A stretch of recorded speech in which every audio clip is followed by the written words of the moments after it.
Hello, I'm Dale Manchek. I'm the chair of the Econ program at Northwood University. This is one of the sessions at our Freedom Seminar where we apply the Northwood idea to talk about the ethical, political, and economic aspects of the current issues of the day. And we're talking about COVID-19 this year, 2020. We're going to be talking about monetary policy.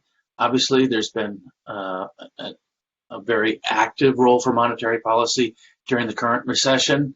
We're going to be talking to one of our own, Daniel J. Smith, who is a graduate of Northwood University and then went on to bigger and better things, earning his PhD in economics from George Mason University. He's currently the director of Political Economy Research Institute and the associate professor of economics in the Jones College of Business at Middle Tennessee State University. He was formerly the associate director of the Manuel H. Johnson Center for Political Economy and also professor of economic freedom at Troy University. Daniel received his PhD in economics, as I mentioned, from George Mason University, and since then his academic research has used Austrian and public choice economics to analyze private and public governance. And his research is published in academic journals such as Public Choice, Economics of Governance, the Quarterly Review of Economics and Finance, and many others. He's currently working on a book based on the subject he's going to be talking about in today's lecture. And that book is due to come out very soon, published by Cambridge University Press. And his work, his more popular work, his essays have appeared in the Wall Street Journal, Investor, Business Daily, CNBC.com, and many others. So please welcome Daniel J. Smith. Thank you very much, Dale. It is always an honor to participate in the Northwood University's Freedom Seminar. Thank you to Dr. Matchek, President McDonald, and of course the rest of the stellar Northwood University administration for making this event a priority every year, but especially in a pandemic. I know this was an incredible accomplishment. A lot going on behind the scenes, so thank you to all the people involved. And of course, thank you also to the McNair Center for the Advancement of Free Enterprise and Entrepreneurship and the donors who continue to generously invest in it. Obviously, the Freedom Seminar, and I know this from experience, plays an essential role in exposing Northwood University students to the importance of individual moral responsibility, private property, free markets, and self-governance, which, as many of you know, are essential for fostering economic prosperity and human well-being, and as we are learning, for robustly responding to pandemics. And certainly one of the benefits of this virtual model is that we can also include Northwood alumni from all around the globe, as well as many other guests that are interested in these ideas. So welcome to all of you, and thank you for joining us. Real quick, I know there's some undergraduates in the audience. The Middle Tennessee State University does have a PhD program, and the Political Economy Research Institute provides fellowships for students in that program. We specialize in public choice and political economy, and we have great faculty to work with here. We're building on the tradition of James M. Buchanan, a classical liberal economist who went to Middle Tennessee State University as a undergraduate, and of course then went on to win the Nobel Prize in Economics in 1986. So we're expanding on and building upon his legacy by teaching and advancing the ideas of public choice. And it's a great career for anyone interested in it to be able to research these ideas and teach these ideas, teach about the benefits of a market economy is amazing. As Dale noted, the book, this lecture is based on a book that I'm working on. In fact, it's due within a couple weeks to Cambridge University Press. I did want to acknowledge my co-authors, Pete Bedke, George Mason University, and Alex Salter at Texas Tech University. There's a long-standing debate between monetary rules and discretion. In Capitalism and Freedom, Milton Friedman characterized it as trying to sail between Scylla and Charybdis, and it's really hard to navigate between these two extremes. And ever since since the founding of central banking, we've tried to navigate a path between those. And the question boils down to, should we bind monetary authorities ahead of time to prevent any possibility for monetary authorities to undermine sound money, or should we allow monetary authorities to tailor monetary policy according to the unique circumstances and with updated models and data? This debate has boiled down in the literature and in practice to what we call constrained discretion. And Economists, monetary economists, even mainstream economists recognize that there's strategic interactions between policymakers and market actors, and that central bankers have the incentive at times to deviate from non-binding rules. So they want to acknowledge that there's a problem, but they also want to hold on to the ability to engage in discretion, especially during a crisis or a pandemic. So constrained discretion essentially amounts to discretion with the window dressing of constraint. We'll be constrained when we want to be constrained, but those constraints don't matter when we decide they don't matter. And just real quick before I go into any further, I did want to do a quick review of the Fed's operational tools in the pursuit of its dual mandate of stable prices and maximum employment. This may just be boringly obvious to many of you, but if it's been a while since you've had money in banking, this review could help real quick. So the Fed's traditional operating tools are open market operations, reserve requirements, and the discount rate. And I'll go through each of those just really briefly. So federal open market operations, these are the main tool you read about in the Wall Street Journal.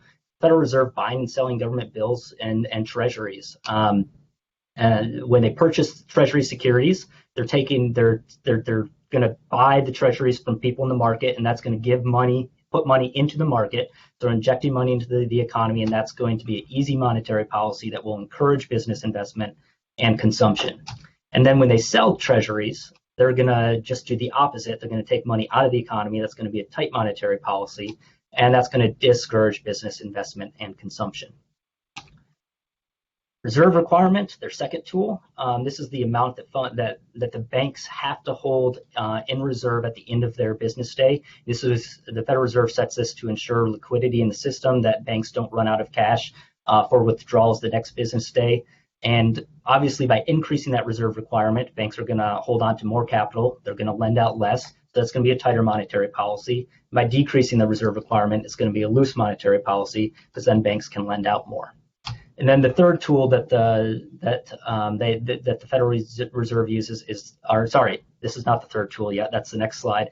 The target rate that they pursue when engaging in open market operations and in setting the reserve requirement is they're looking at the effective federal funds rate. This is an overnight lending rate between major banks. So they have to meet that reserve requirement at the end of the day. If they don't have enough capital on hand at the end of the day, they have to borrow it from another bank that has excess capital. So this market is the rate that the Federal Reserve aims at. They don't set that rate directly, but they buy and sell government treasuries specifically to target that rate. And they have a lot of control over it. It's a very short-term rate, so it's a great way to provide liquidity to the market without affecting the allocation of the market, which is really important for a free enterprise system. You want to provide liquidity as a central bank, but you don't want to intervene directly in markets and determine winners and losers. Now, the Federal Reserve has engaged in targeting long-term rates. For instance, if you heard the term Operation Twist, they did that during the financial crisis, as well as in the less known in the 1960s as well, where they tried to lower short-term rate or increase short-term rates and lower long-term rates.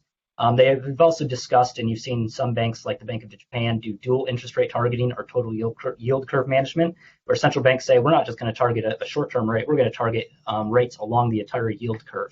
So that's going to be closer to more comprehensive monetary planning of the economy. Then the final tool of the Federal Reserve is the discount rate. This is sometimes referred to as the penalty rate, and this is associated with the Federal Reserve's role as lender of last resort. If on that overnight lending market, a major bank cannot get anyone to loan to them, then they have to go to the Federal Reserve to meet their reserve requirement and borrow from them. And of course, the Federal Reserve wants to set a penalty so that they discourage people from getting in that situation. So they set the rate higher than the market rate. And there's also reputational consequences. If no other bank is willing to lend to you overnight, that's a pretty strong indictment of that your bank may be in deep trouble. And by increasing this penalty rate, it's going to be a tighter monetary policy, because it's going to be more penalty that they face if they don't have enough reserves. And by decreasing this rate, it's going to be a loose monetary policy. And then when just looking at the standard neoclassical new Keynesian model, what happens is the Federal Reserve, when there's an aggregate demand shock, so decrease in aggregate demand, Federal Reserve is going to intervene in that market, and we're going to move up the short-run aggregate supply curve, and that's going to increase real GDP and inflation. And then in the long run, any actions of the Federal Reserve can only result in inflation. So eventually you're going to get to a new short-run aggregate supply curve on the slow growth curve, which is your long-term growth potential of the economy. So basically what the Federal Reserve does, the justification for the Federal Reserve is decrease in aggregate demand. We're going to put money out, liquidity out into the economy. That's going to increase real GDP growth. It's also going to result in some inflation. Eventually, it's just going to turn into inflation, and that will help moderate those ups and downs in the economy to smooth out the volatility. And it's really important to note that they are specifically aiming to mitigate short and medium run fluctuations. Here's Bernanke in his 2012 lectures at George Washington University, specifically saying that the gold standard is actually better at achieving price stability over the long run. But the justification for a central bank is that in the short run, they will moderate those short and medium run fluctuations. So that's really important to keep in mind. Long run, if you want price stability, if you want a stable currency, gold standard wins out hands down. The argument for a central bank is they prevent these short-term disturbances. The solution to, and so what, acknowledging that the mainstream economists acknowledge that there's problems, that central bankers face incentive problems, and they call these time inconsistency problems when they talk about them. And the way they get around it is threefold. One, they say, let's appoint central bankers with the appropriate pre-existing policy views. Two, grant appointed central bankers independence to exercise their discretion. And three, require central bank transparency. And thus, constrained discretion offers the promise of allowing monetary policies the best of both discretion and rules. They can ensure the benefits of stable economic activity, especially price stability, while retaining the ability to veer from stability in the short run to combat financial turbulence. And the argument for constrained discretion and having some discretion is that monetary rules do not operate well during a crisis and pandemic. Monetary rule could operate during normal times when there's not that many fluctuations and there's nothing unexpected happening, but it's unable to cope with extraordinary monetary policy events such as a pandemic. But we're going to argue that sound economics and sound monetary policy should not go out the window when there is a crisis or a pandemic. A crisis or a pandemic is precisely when we need sound economics and monetary policy the most. So while financial crises are indeed extraordinary, that does not mean that we can or should abandon the economic way of thinking. The urge for monetary authorities, pressured by political influences and special interest groups to do something in the fog of uncertainty and unreliable information, it's a recipe for discretionary disaster. So our argument boils down to constrained discretion does not offer a viable middle ground between fixed rules and complete discretion. And this is because constrained discretion is really just discretion with all the information and incentive problems therein. So this is really interesting, this Ben Bernanke quote, where this is Milton Friedman's 90th birthday, and he's looking Friedman in his eye, and Ben Bernanke at this time, he's on the board of governors, but not the chairman. But before he went to the Federal Reserve, he was a scholar of the Great Depression, so he really knows his stuff. He's saying, you're right, Milton and Anna, in your book, A Financial History of the United States, where they definitively showed that the Great Depression was caused by the Federal Reserve, or at least the duration and severity of it was increased because of the actions the Federal Reserve undertook. He's saying, you're right, we did it, we're sorry, but thanks to you, we won't do it again. But we know how that story ends, right? It took 70 years for the Federal Reserve to admit its error, and then shortly thereafter, it committed a very similar error. Now, it wasn't exactly the same, but monetary mismanagement bears a significant share of the blame for the severity of the financial crisis's effect.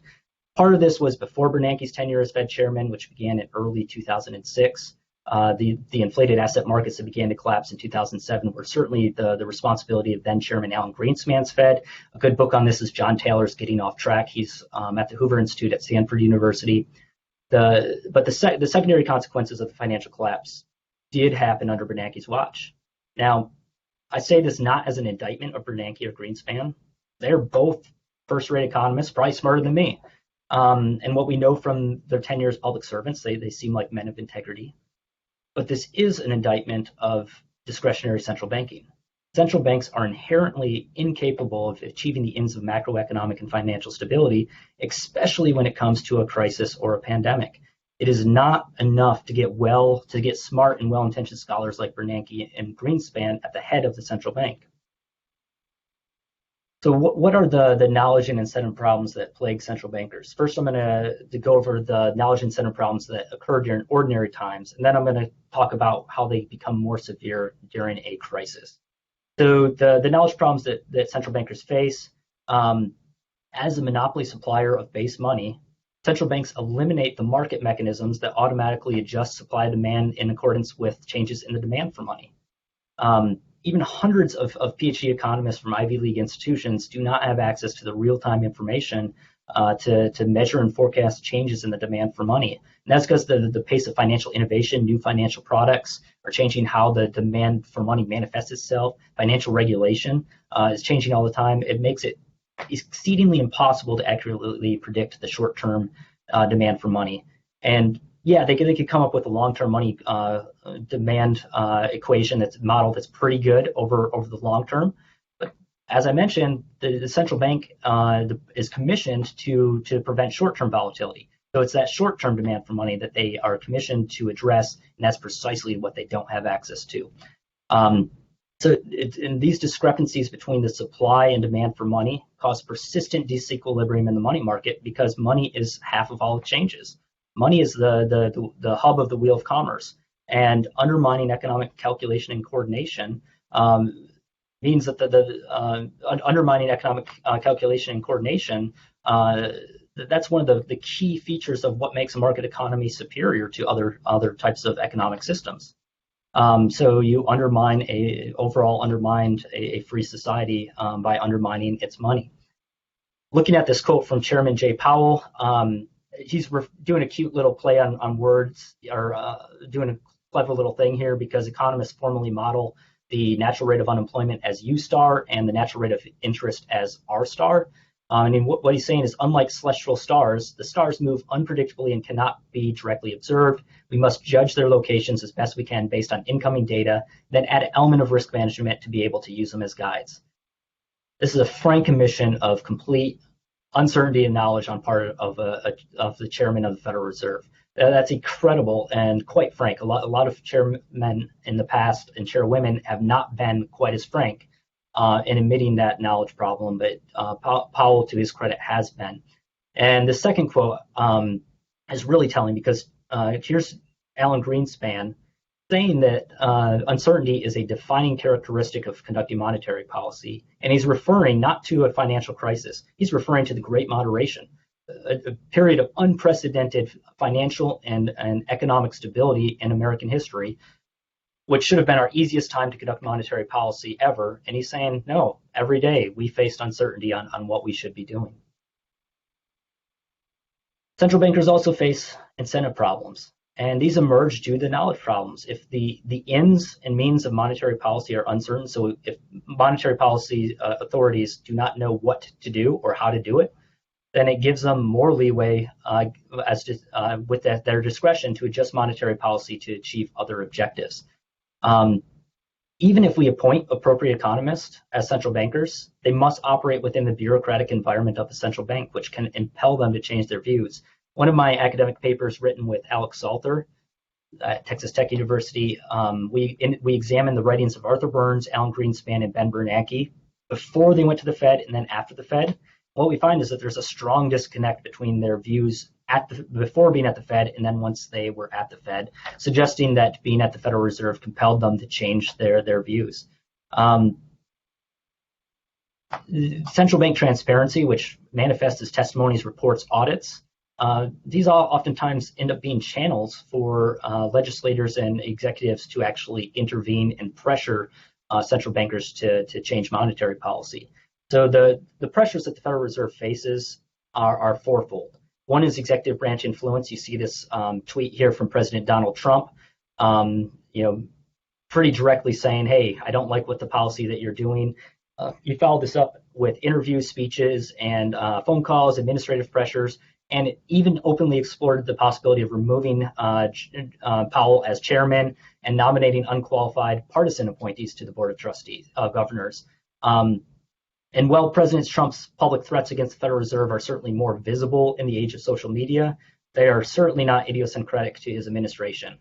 In fact, the history of the Federal Reserve is replete with examples of political and bureaucratic pressures shaping its institutional structure and policy. You can go back and listen to the Arthur Burns tapes when he's talking to Richard Nixon talking to Arthur Burns, where he's telling him directly, get the interest rates down. But every president, especially modern presidents, have engaged in some type of pressure against the Federal Reserve, even though it might not have been as visible as President Trump's.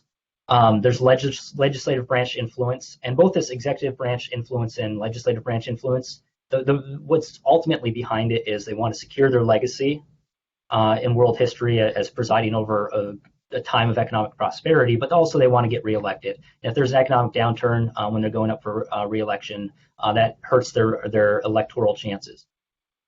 Third way that the Federal Reserve is pressured is debt accommodation. When government spends more than it has to finance it with new debt. This drives up interest rates, and to prevent market disruption, the Fed will intervene to prevent this increase in rates.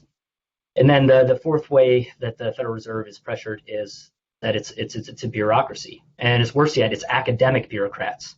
As a major employer of economists, over 500 monetary economists work at the Federal Reserve, and a lot more work at central banks around the world. They sit on editorial boards, they referee journal articles. They have plush jobs. They don't have, it's really nice to work at Federal Reserve Bank. They also, in addition to the economists they directly employ, they also host conferences, provide travel support, research fellowships, and things like that. So there's a lot of incentives for economists, such as myself, not to criticize the Federal Reserve, so it can lead to groupthink. It can also lead to special interest groups pressure, and the way this operates is that economists at the central bank can expect to eventually work in the private sector, or people in the private sector can eventually expect to work at the central bank. And once they have all their buddies at Goldman Sachs, and then they go to work at the Federal Reserve, well, when a crisis hits, of course, they're going to make sure to take care of their friends. Maybe not even because of malintent, but that's just the people they know, and that's the experiences they came from. So they're going to be biased in that direction. These knowledge incentive problems, as I mentioned, are magnified during a crisis. It should be abundantly clear that the economy becomes more unpredictable during a crisis. We call it the fog of war. When the financial crisis of 2007, 2008 hit, Ben Bernanke, who was chairman of the Federal Reserve at the time, Timothy Geithner, Treasury Secretary under President Bush, and Henry Paulson Jr., who was president of the New York Federal Reserve, and then he became Treasury Secretary under President Obama. They were all tasked with leading the crisis response team. And if you were to pull together a group of our best experts to actually fight a recession, arguably it would have included each of those individuals. Bernanke was a seasoned central banker with academic expertise, specializing in the Great Depression, as I mentioned. Geithner had an impressive resume of central banking and treasury experience, including international crisis management experience. Paulson Jr. had experience as a CEO in the private financial sector. Yet despite their collective training and experience and having the world's largest roster of PhD economists collectively working for them, both between the Federal Reserve and the Treasury, they simply did not know how to respond during the financial crisis. And you can see this from their quote. There was no standard playbook. We could consult for guidance, no professional consensus about best practices. We had to feel our way through the fog, sometimes changing our tactics, sometimes changing our minds with enormous uncertainty about the outcomes. And what's particularly concerning about this is unpredictable monetary policy is particularly devastating during a crisis. During a heightened uncertainty, you need entrepreneurs. Entrepreneurship is hard enough in ordinary times, let alone during a crisis when capital needs to be adjusted rapidly, especially during this pandemic. People need to be responsive and flexible. And if the knowledge and incentives provided by the price system are out of line and sending misinformation, that's going to delay your recovery from the crisis and potentially prolong and increase the severity of the crisis. Incentive problems are also magnified during a crisis. That's because central bankers have the incentive to do something, anything, during this time. Political pressure certainly intensifies during a crisis where legislators and executives want the central bank to do something, and special groups especially have more influence during a crisis. Central bankers depend on large players like Goldman Sachs for updated information and to undertake action in the market, or to force them to undertake actions in the market. So Wall Street gains more influence with the Fed during a crisis. They're not going to call up local community banks. They're going to call up Goldman Sachs and say, hey, what's going on? We need up-to-date information. And that opens a huge window for influence, for them to exaggerate what they're facing, make sure to state it in a way that maximizes their ability of getting a bailout. I mean, just take a look at the Federal Reserve and Treasury's call logs during the financial crisis, and they're going back and forth between the major banks and the central bank. And the other incentive problem is that moral hazard takes a backseat to firefighting the recession. So Bernanke, Geithner, and Paulson Jr. in their book Firefighting, talking about the financial crisis, they say essentially we throw everything out the window, regardless of political ramifications, regardless of ideological convictions, regardless of what they've said or promised in the past. Who cares about the moral hazard? We need to put out the fire first. But the problem with this perspective is that it's oftentimes the moral hazard created in the last crisis by the last actions undertaken by the Federal Reserve that planted the seeds for this current crisis. So in a way, the people you're calling to put out the fire are the people that started it in the first place, and the tools they're using to fight it are going to make the next crisis even worse. So let's examine the knowledge incentive problems just real briefly in the financial crisis, and then I'm going to move to examining the current response to COVID-19. So as the figure shows, prior to 2001, the Federal Reserve was actually following informal inflation targeting at about 2% level.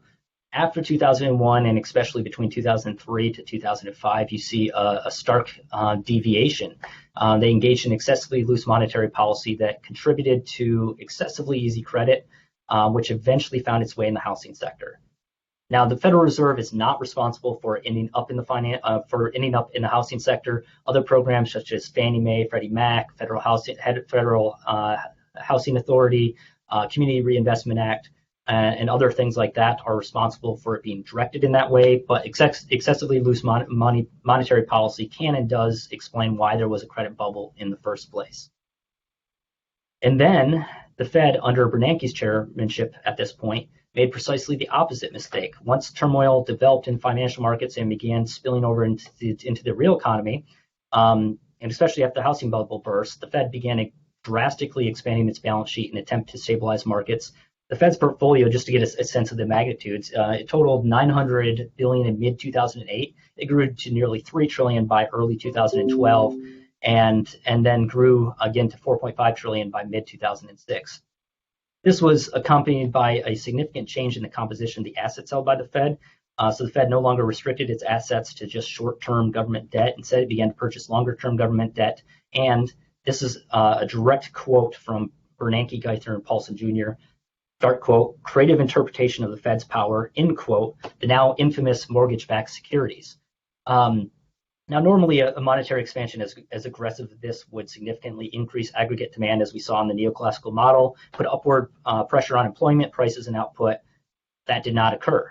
And the reason for this is the Fed in October 2008 adopted a policy of paying interest on excess reserves. So they said any additional reserves that banks keep at the Fed above their reserve requirement, we will pay an interest rate on. So a lot of banks put a lot of reserves at the Federal Reserve.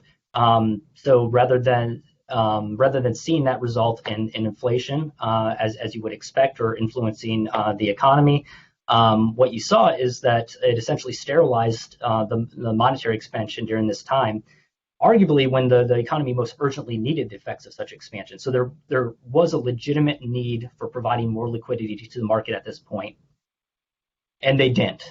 So early on, they're too loose, and then they became too tight. And actually, if you combined Murray Rothbard's story of the cause of the Great Depression with Milton Friedman and Anna Schwartz's story of the response of the Federal Reserve to the Great Depression and causing it to be more severe, that's exactly what happened. Too easy monetary policy, then too tight of monetary policy. And this resulted in a precipitous decline in aggregate demand. You can see that in the figure. This is trend nominal GDP. you see that we got off that trend path precisely because the Fed did not act, and that policy of paying interest on excess reserves limited the efficacy of its countercyclical actions. And of course, as we all know, they also adopted unconventional monetary policy measures during this time. This included direct lending to non-banks. They did this indirectly because the Federal Reserve admitted that they weren't able to do this. So they said, we will create a corporation called Maiden Lane LLC 1. Then they did it a second and a third one. Maiden Lane is the street that the New York Fed is on in New York City.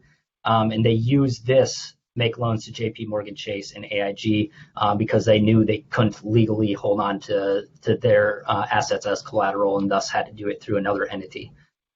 They engaged in large-scale asset purchases. These were the mortgage-backed securities guaranteed by Fannie Mae and Freddie Mac. And they also did a maturity extension program, which was selling and redeeming short-term treasury securities to purchase long-term securities. This was their Operation Twist that I mentioned earlier.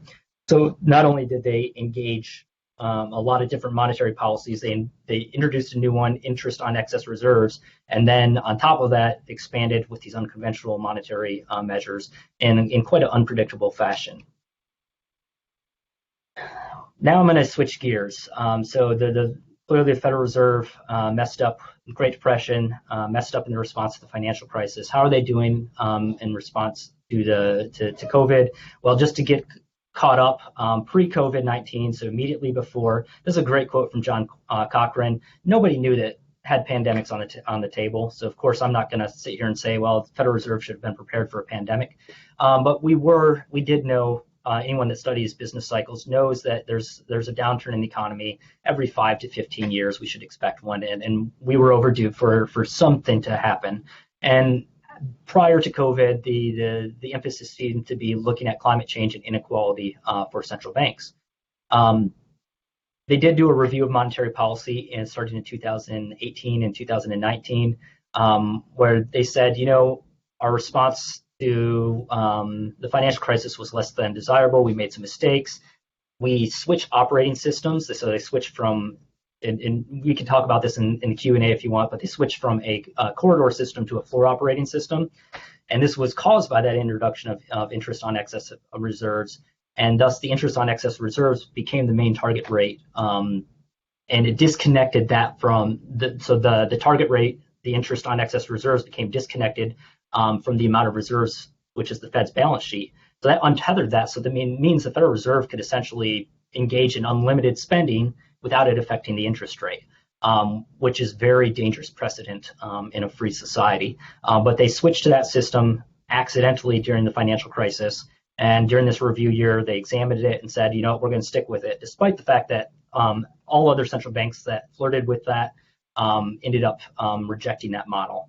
And I believe Federal Reserve is the only international central bank that actually still retains that system. I didn't check that right before this, so I might be wrong on that. But at very least, very few central banks around the world are operating on a floor system, but we decided to stick with it. They also decided to go against nominal GDP targeting. I'll talk about that in a little bit. And some of the strategies on the table for what they call the zero lower bound, which is the low interest rate environment that we're in, or dual interest rate targeting short-term and long-term rates, or yield curve management, looking at targeting rates along the yield curve. Negative interest rates were on the table, and we can see that they're on the table and adopted in other countries. It's kind of mind-boggling to put your mind around it. But yes, there are negative interest rates around the world right now.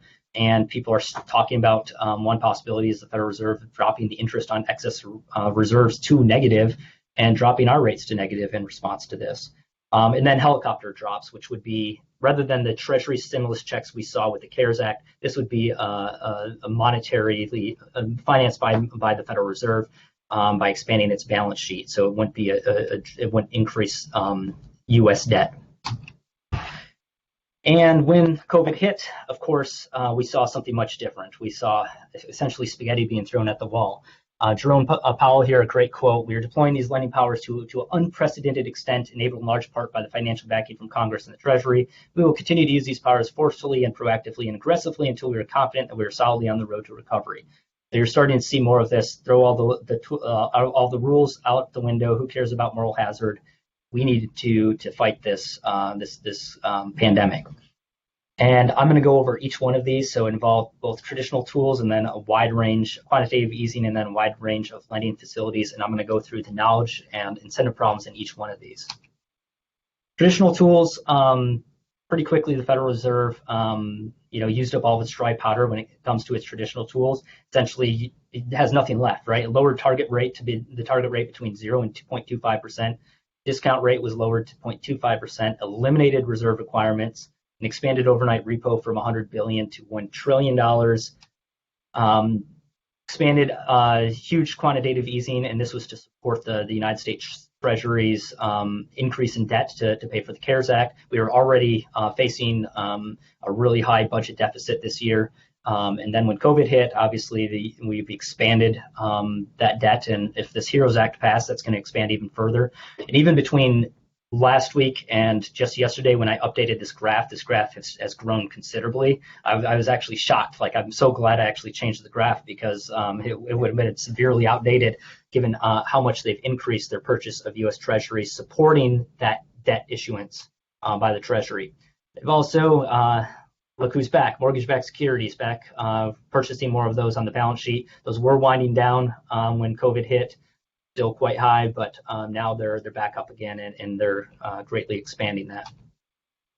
The lending facilities I'm going to discuss are authorized by Section 13.3 of the Federal Reserve Act.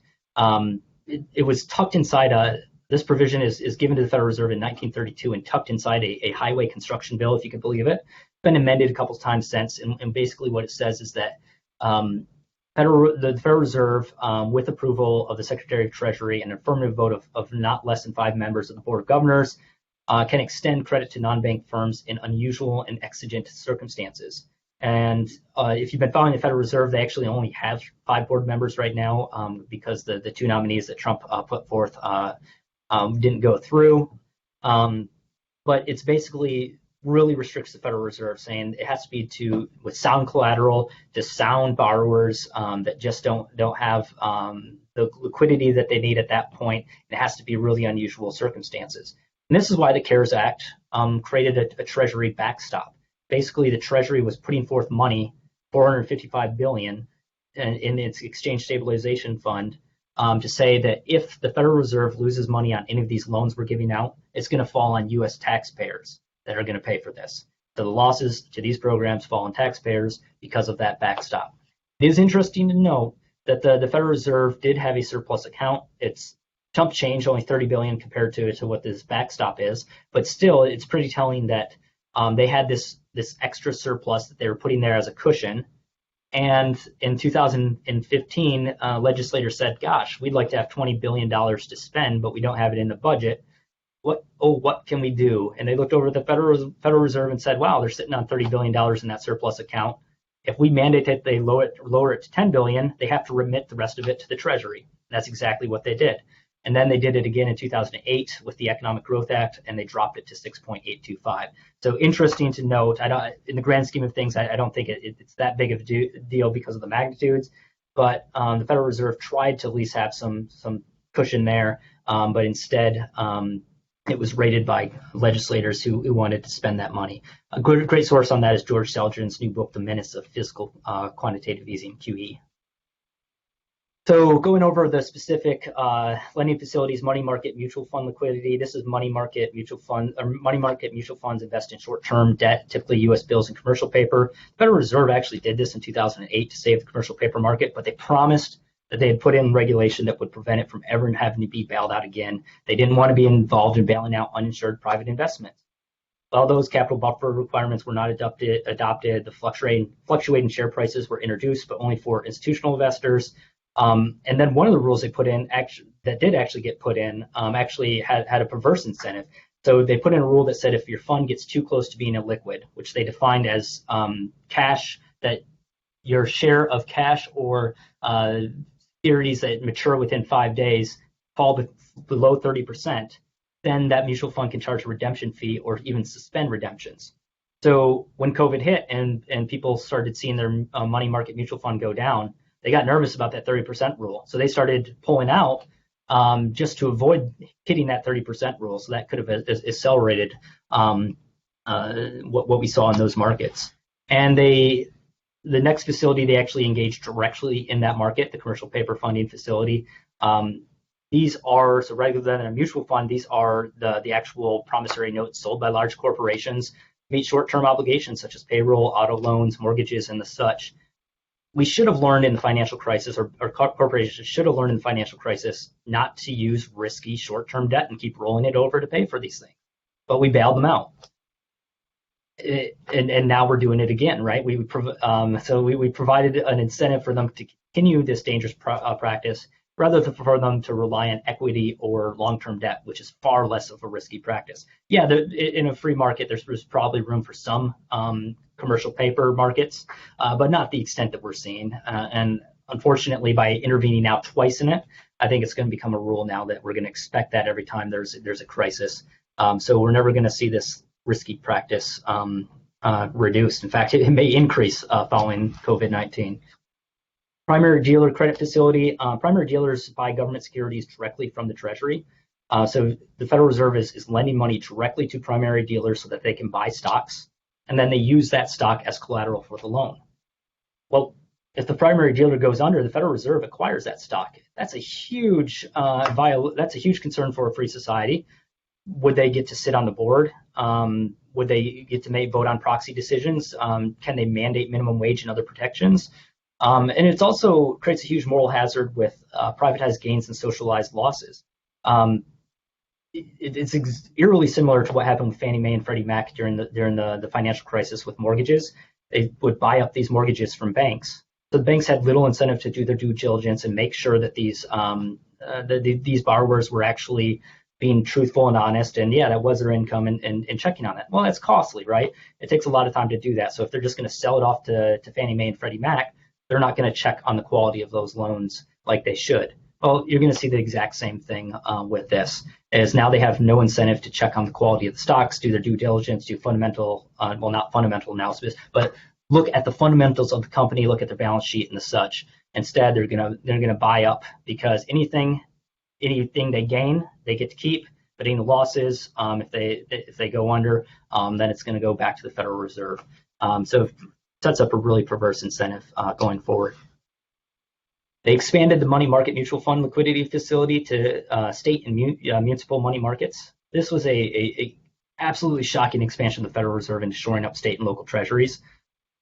Relatively, state and local governments have been more responsible than the Federal Reserve or the federal government, precisely because they didn't have the ability to resort to the Federal Reserve to accommodate excessive debt. Well, now, of course, during a crisis, they do that. So that's going to create a huge moral hazard because the states and local governments that were physically responsible are going to be made out to be suckers now, right? Because they're going to lose out. They're going to lose out on this deal. And the cities and states that had been physically irresponsible, they had unfunded pension liabilities, they did stadium subsidies, state economic incentive programs, they didn't have adequate rainy day funds, they didn't properly fund their unemployment insurance trust. These are going to be the state and local governments that are going to benefit from this program. They're lining up to get this money, not because of COVID-19. They're lining up because of all the fiscal responsibility that they engaged in prior to this. And they knew it. I mean, we've been warning them about this, and they should have especially knew given our experience in the financial crisis, but they did not change their behavior. And we also should have learned about this problem from the European debt crisis. It's eerily similar to that as well. So this is one of the most concerning interventions of the Federal Reserve during COVID-19 for me personally. But there's more. Primary market corporate credit facility and the secondary market corporate credit facility. This is direct lending to large investment grade companies for new bonds and existing bonds. In the words of my co-author Alex Salter, this is an unacceptable breach of established central banking practices. And technically speaking, there shouldn't be a need to create a facility for bond markets, right? The central bank is supposed to be providing liquidity, but there's no liquidity problem in a bond market because bond markets prices go up and down. If investors don't sell their bonds right now, they only experience temporary paper losses. So it's hard to understand even what the purpose of this is. But it's created a huge problem because it's helping firms with fundamental problems, avoid bankruptcy. You're like, wait a second, isn't bankruptcy bad? Well, no, bankruptcy is actually a sign of a market working, right? Entrepreneurs making bad decisions, they have really bad labor contracts. They have excessive debt. They've done bad big mistakes like Boeing, their 787 Max. Before this, they were actually looking for a $60 billion bailout. Boeing was. But this intervention by the Federal Reserve actually made it so that they didn't need that bailout because they provided so much liquidity to that bond market. The problem with that is that bankruptcy doesn't necessarily shut down businesses. It does. Businesses that need to go under do go under. But a lot of times bankruptcy, someone buys them up, they shed those bad labor contracts, they get rid of bad managers, and then companies come out of a crisis or recession leaner and meaner, right? Stronger. Well, there's no incentive for that to occur right now because of this intervention into the market. And there's also a lot of opportunity for political pressure with this facility. You can see this quote from Congresswoman Maxine Waters. She's the chairwoman of the House Financial Services Committee, so she has a lot of authority. She's trying to, because the Federal Reserve is making these loans to companies, she's saying, well, it should be our right, it should be our prerogative as legislators then, because we're giving them this with a backstop from the Treasury, which is falling on the backs of taxpayers, that we can now impose conditions like collective bargaining agreements, guarantee full pay leave, worker representation on corporate boards, and a $15 minimum wage. But it kind of makes sense. If the Federal Reserve is going to be bailing out these companies, she's got somewhat of a strong argument that they should be able to impose conditions on them, which is extremely scary, once again, for a free society. The term asset backed securities loan did all the same, but for student loan, auto loan, credit card loans, and the small business administration loans. So again, making sure that we're essentially every sector of the economy is getting a lending facility. Then they expanded the commercial paper funding facility to include municipal debt. I won't go much over this because I already talked about the other facility that was doing this. It ends up having the same moral hazard problems. You've already seen political pressure influence this. They initially limited it to cities over 2 million. Now it's dropped down to cities of 500,000 due to political pressure. So the eligibility expanded from 75 cities and counties and states to now 261 states, cities, and counties. Also brings up the question, if these states, cities, and counties go bankrupt, what role does the Fed play in that process? It's once again just really scary. And then the final and probably the most controversial one is the Main Street Lending Program. And this it's a $600 billion facility with a $75 billion backstop from the Treasury. Essentially, they are entering the space of a commercial bank. And it makes it clear that there's literally nothing off the table for a central bank to purchase at this point. It's a dangerous precedent that can be abused going forward. It blurs the line between fiscal and monetary policy. The University of Chicago economist John Cochrane asked, is this really a function of the Federal Reserve? Where's the outrage? It's taken on a lot of risk on the backs of taxpayers. It's to some extent picking losers and winners in the market based on the eligibility criteria.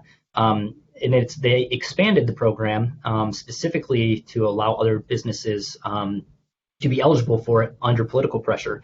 So some of the expansion allowed indebted oil and gas companies and medium-sized retailers to take advantage of it. Congressman Maxine Waters, again in that same letter to Powell, she argued that the nonprofits and community development financial institutions should be eligible for this facility. She argued that the Fed should prioritize credit unions on this. And just out of curiosity, I went to Open Secret to see who the major contributors to her campaigns have been. And of course, I was not shocked to see two credit union organizations on that list of her top 10 donors. For years, the Fed has warned risky companies that they were using bad accounting practices outside of GAAP to inflate earnings. With the expansion, they made this eligible, so they've essentially endorsed this dubious practice. And the way that it operates, the banks make the loans, but then the Fed buys back 90% of the loan to minimize the risk to banks. So just like Fannie Mae and Freddie Mac in the financial crisis, this facility is also creating some moral hazard for the banks to make out loans that they may not do the due diligence on. George Selgin actually is referring to them as grants because he's like, we're not getting the money back. These shouldn't be called loans, where it's optimistic thinking to refer to them as that. So essentially, we're taking the words of the firms as truth with little verification. So once again, just another drastic and unprecedented intervention into the economy. So overall, I love this quote from John Cochrane. Monetary policy is back to forget about moral hazards, rules, strategies, and the rest. The world is ending. This is a philosophy that happens quite regularly and now has become the rule and strategy. So essentially, the monetary rule now is that there is no rule during a crisis.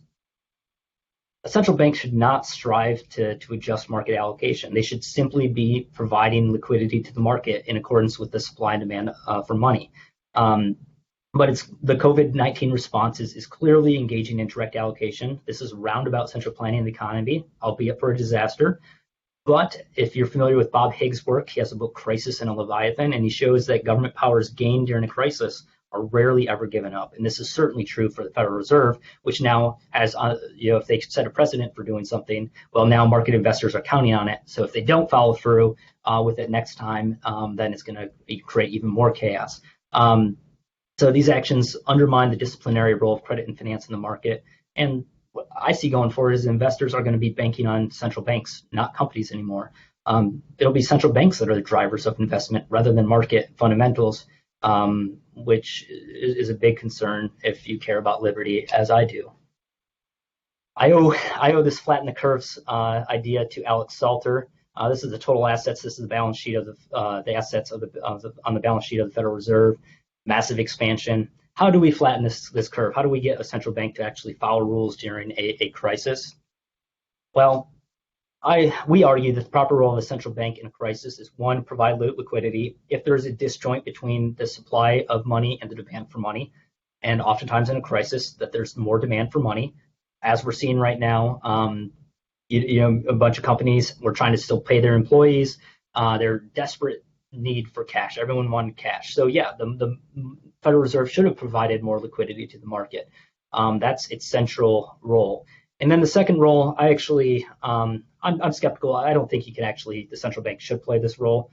But if you are going to play the role of lender of last resort, then you should follow Walter Bagehot's rules that he outlined to prevent and mitigate or to prevent the emergence of moral hazard problems. I don't think it actually does this, or that the central bank could actually be constrained to adhere to this. But if we are, we should at least try to. Bernanke, of course, if you followed his actions during the financial crisis and his explanations of it immediately after, said he followed these rules. Specifically said, we followed Bagehot's rules. They're in line with that, what we're doing.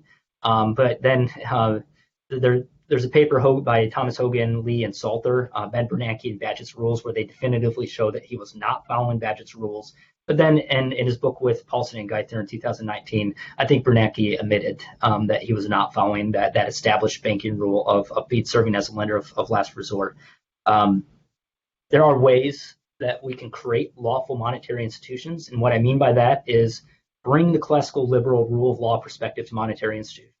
Classical liberal scholars have recognized that we need stability in the rule of law in all areas, except for, ironically, one of the most important areas, money, right? Money is a property right. It should be recognized that it's held by citizens. It's not a prerogative of central bankers and policymakers. And we outline 4 of what we think are the best ways to create lawful monetary institutions that will provide generality and predictability in money, even during a crisis. These include inflation and NGDP targeting, constitutionalized money, hand money over to a computer, and then my favorite, free banking, where you actually allow banks to issue their own competing currency. In the interest of time, I'm going to just cover free banking, but we can talk about the other ones in the Q&A if we want.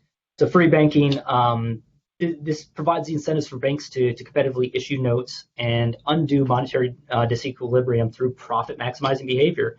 Competing banks will be basing monetary decisions off of decentralized, observable information based on market conditions, not aggregate macroeconomic data. And the reason for this is that changes in the demand for money will result in changes in redemption rather than changes in the price level. And when redemption increases or decreases, that changes the profit incurred by that bank. So if the bank when people are holding the bank's currency, they can lend out on that, right? That's out there floating. They can make loans, so they're making profit off of that. If people start redeeming their currency because they issued too much, well, then they have to give out either the base currency or a commodity such as gold or silver. and then they have less money in their account to lend out. So the bank loses money. If a bank issues fewer notes than the public is willing to hold, they will see more base currency come in, and they'll say, "Gosh, we could float more currency," and they'll issue more in order to maximize profits. So banks will automatically adjust the demand for or the supply of money in response to changes in the demand for money in a way that is inaccessible to central bankers. I'm going to stop there, and I certainly look forward to questions. And thank you again for having me.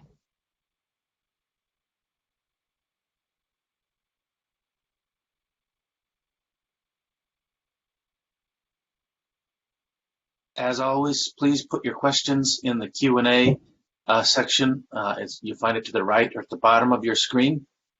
While we're waiting for those questions to accumulate, actually, we don't have much waiting to do. I see 4 questions are already here, so let's get to those directly. We're going to start with Parker's question. How do you see the COVID crisis affecting the economics of American healthcare system? Positive, negative, or not a whole lot of change? Well, that's certainly beyond my expertise. I'm pretty pessimistic looking forward. I think, a lot of what we're seeing is a failure of the regulatory state when it comes to the ability of hospitals to respond quickly. Certificate of need laws had for years been preventing hospitals from expanding access here in Tennessee, back for the last 5 years. And I saw that certificate of need laws had actually prevented 65 emergency room beds from being built. Not a ton, but that was just the ones that had gone up. Certainly had. Excuse me, Daniel. This came up earlier, and we didn't actually define certificate of need. So could you define that a little bit for us? Yeah, my apologies. Thanks for asking about that. Yeah, so certificate of need laws are requirements. Not all the states have them, but a substantial number, I think like 35 or so, that they require that if a hospital is going to open up a new facility, such as emergency department or acute care beds, or get a new machine, that they have to go before the state, and their competitors can actually go and protest it. So it'd be essentially like 5 guys wanting to open up a burger stand next to McDonald's, and then they have to get McDonald's permission to do so. Of course, the other hospitals aren't gonna say they need that extra service, and that's one of the policies that I think I've heard us. States that had severely regulated telemedicine, I think, were hurt by this, that weren't ready to expand into that. States that what are the other major areas? Well, I mean, that's at least two examples, I think, of regulatory failures that prevented us from scope of practice laws. That was the other one, occupational licensing and scope of practice laws that prevented nurses and doctors from going to where they needed. And this was something I pointed out actually in my research on natural disasters, looking at tornadoes and hurricanes, that we saw this being a problem. So state legislators knew about this ahead of time, and yet still failed to create emergency provisions that relax these laws. I would hope to see that. My hope is that we see deregulation in the healthcare sector, but unfortunately, I'm not that optimistic. I think people are going to use this as an excuse to centralize even more our healthcare system, and I think that's going to make it even harder to respond to the next pandemic. Logan asks, what is the most concerning action or inaction that the Federal Reserve has taken or could take with respect to the COVID-19 response? Ooh, that's a tough one because there's a lot there. I think it's the corporate market facility, the bond market, because I don't see the justification for that, and I also think consumers are changing the way they behave, and some of these are going to be permanent changes. I now buy flour from a small mill in Illinois. I'm now buying beer from a local brewery. I'm ordering a lot of things online that I used to not do, that I'm going to continue to do so. I'm going to order some freezer cow from a local cattle rancher. I never would have done that before. So I think there is going to be a need to adjust capital going forward, to adjust resources, money, investments, buildings, and to repurpose them as we come out of this. And that intervention into that bond market is going to prevent that allocation, and I think is going to hurt us as we try to get out of this COVID pandemic. Okay, Zach's question. You mentioned the implication of a threat to a free society, excuse me, if the Fed acquires an interest in private enterprise. What are your thoughts on the recent Fed policy to buy corporate debt ETFs, given the acquiring ETFs? Well, let me read this for the sake of those who are not looking at this. Corporate debt ETFs, given that the acquiring ETFs ensures that the Fed does not have an interest in any one company, but instead in a sector. Mm-hmm. Yeah, so hi, Zach, by the way. The ETF intervention, this is something that the Bank of Japan has been doing for many, many years, and it's created a lot of political economy issues that they are still wrestling with. So they don't directly own the stocks, but they own a fund that owns the stocks. So it still brings up the questions of, should they get a proxy vote on decisions? Can they put in restrictions on those corporations? I think it opens up that can of worms just as directly as the direct just as the direct one. And certainly, if they can control an entire industry, that adds just another element of control. So I mean, they have, if you think of it, so you call it the OmniQuest, right? The Northwood OmniQuest selection. My freshman year, I think it was the Commanding Heights.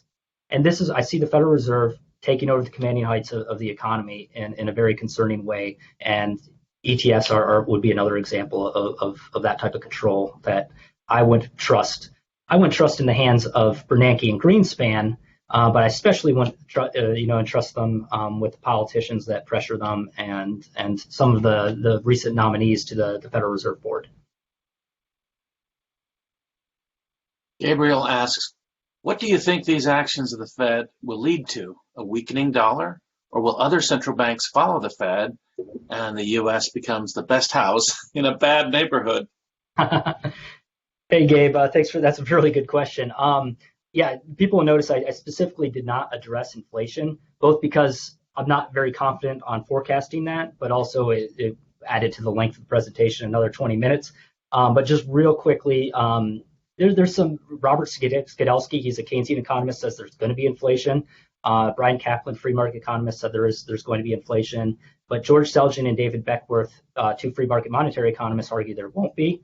And the way to think through this is, right now the Federal Reserve has made it easier for foreign central banks to convert treasuries and other foreign currencies into the U.S. dollar. So there's a lot of demand right now for the U.S. dollar and safe assets. I think as bad as COVID is hitting the United States, when a crisis hits the entire world, the United States is still going to be one of the best places to invest, and there's going to be a flight to quality. So I think there's going to be even more demand for U.S. dollars.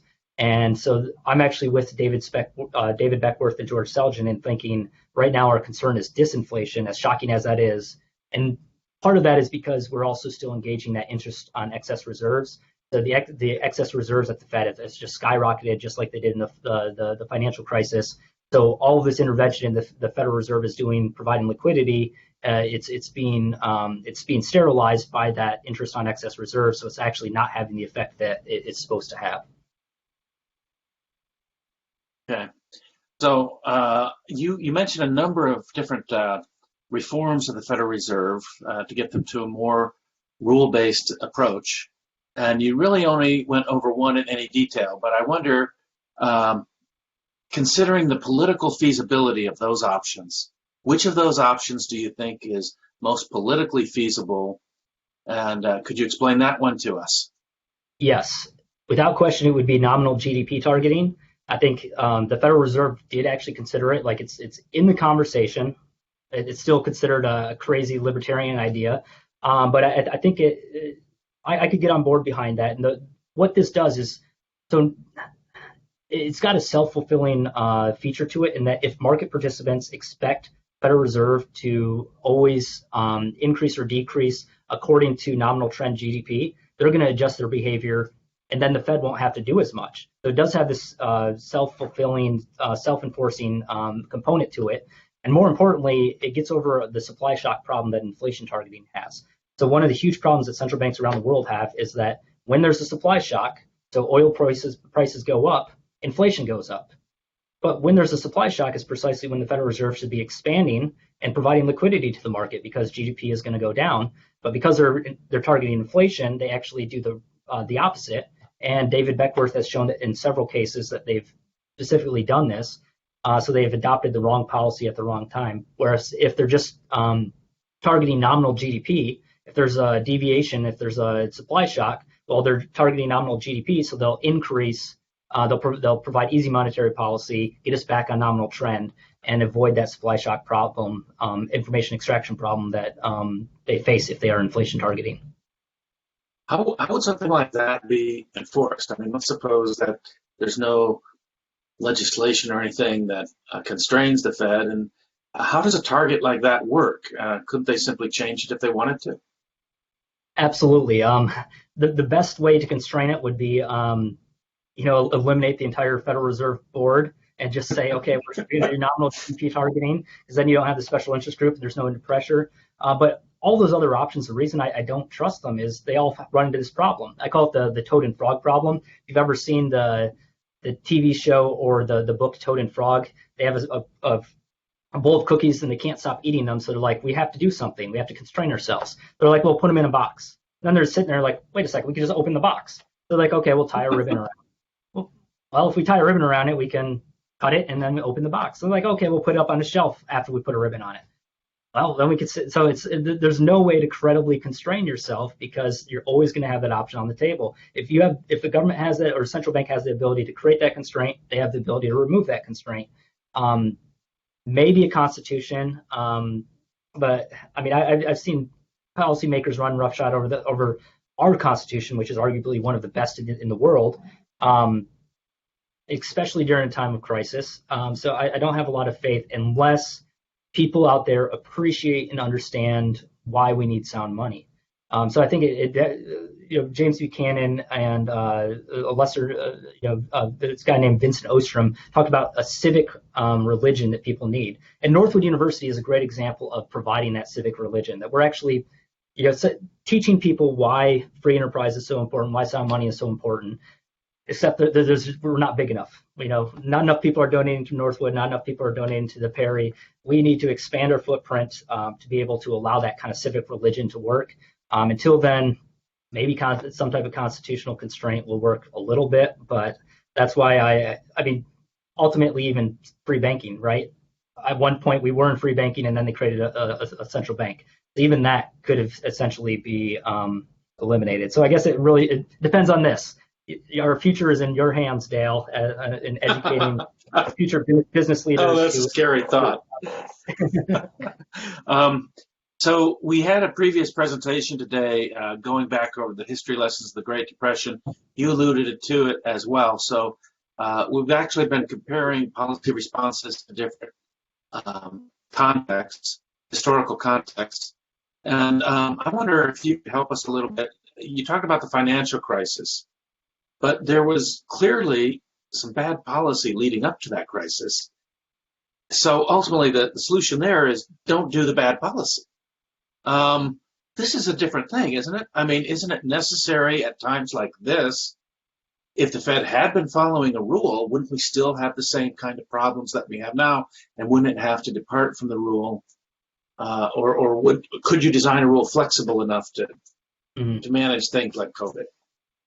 Yeah, so I think the strength of the rule right now would be that it would constrain them from undertaking action just to do action that would prolong the severity of COVID-19, the economic impact. I think the actions undertaken by the Federal Reserve are going to linger on and cause havoc down the road, and they're certainly going to come to bear whenever the next crisis or pandemic affects us. I don't want to. People are dying from COVID-19. A lot of people are being adversely affected by this. So I don't want to sound like I don't care about that. But we lucked out in that this pandemic was not as bad as some of the other pandemics that people have talked about in the academic literature. Looking back at what they were talking about, they were warning us, and we should have known. I didn't think about this. But there will be another pandemic, without question. In the next 100 years, probably there will be a pandemic, and odds are that it will be way worse than this one. So this kind of gives us the opportunity to tune up and say, okay, we can learn from our mistakes here and hopefully set rules that will prevent us from acting and just throwing spaghetti at the wall in a way that undermines the generality and predictability of money. So like I said, entrepreneurs, it's very uncertain right now, and the Federal Reserve's action, I think, are just enhancing that uncertainty. Yeah, it is interesting that the Federal Reserve is extending, and there's a lot of political rewards for this, but extending lending directly to businesses. The word unprecedented, I've kind of banned it from this this conference. But I mean, let's face it, there are some new things that are going on now, things that in every previous financial crisis we've avoided. And for some reason, we are treating this as something where all the bets are off. You use the spaghetti analogy, which I think is great. Why? Can you explain to me why this has been unlike any other crisis in terms of the Fed crossing the boundaries between what is historically acceptable and what they're willing to do now? Yeah, I've been thinking long and hard about this. This is very puzzling to me. My best guess is that we were so close to the financial crisis, and if people following the academic literature on what caused the financial crisis, I have my biases and my interpretation of what caused it.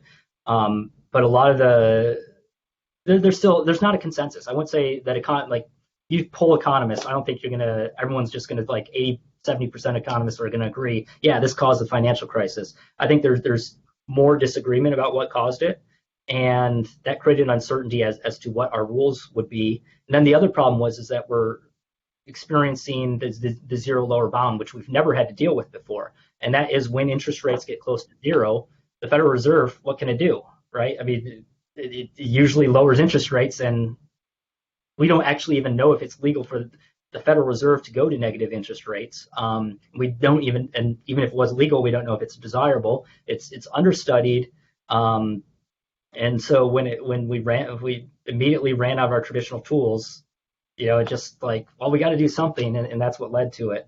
So yeah, it's definitely unique. And I should mention that some of these programs, like the lending to small businesses, you do have it happening through the Treasury, through the Small Business Administration Program, through the Paycheck Protection Program. I don't see why they just didn't do all of it through the Treasury rather than through the Federal Reserve. Those are clearly they should be on the fiscal policy side. So people may make the argument. I don't buy it. I don't think they should be lending like that. But if you are going to make that argument, you can at least make the argument that it should be the Treasury and not the Federal Reserve doing it. Okay. Well, that was a very thorough look at how the Federal Reserve is responding to the crisis, and perhaps some good reasons why it should be a little bit more responsive. I thank you for coming here today and sharing your knowledge with us.